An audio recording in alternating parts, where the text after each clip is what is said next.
Welcome to the channel, and in this video I will show you how can you create water plus sky in an easy way inside Blender. So let's go.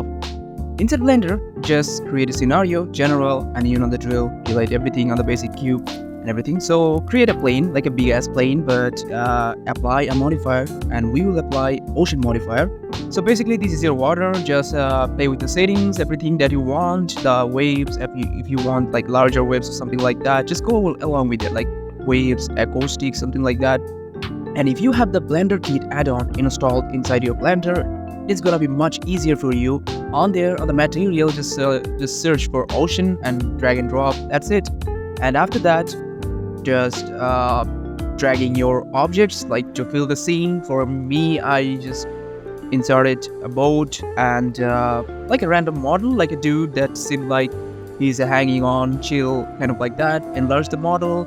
He looks a bit of outside of the scenario right now, like he's dazed and confused, you know.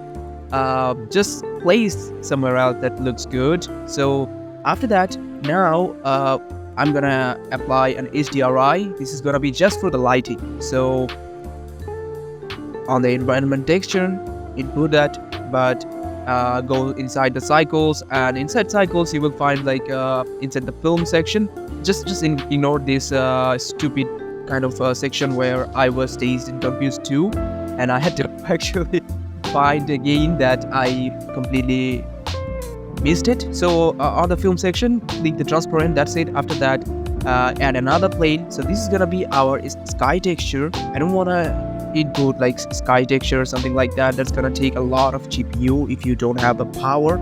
So on the plane, apply an image texture that you want. For me, I applied sunset kind of like an image, you know, horizon, sky, something like that. So that's it. Just feed into your direction, rotation, scale it to your scene, proper scenario. Basically just enlarge it, and pretty much you're done. That's it. Like within a minute, if you have like a moderate kind of PC, you're done, you know. So after that, like you just add a camera to your scenario, do the rendering. I would suggest nowadays just go for 32 if you have a potato kind of like laptop like me. So you can do upscaling the image inside Photoshop or some other AI. So that's it. Have fun with it and good luck.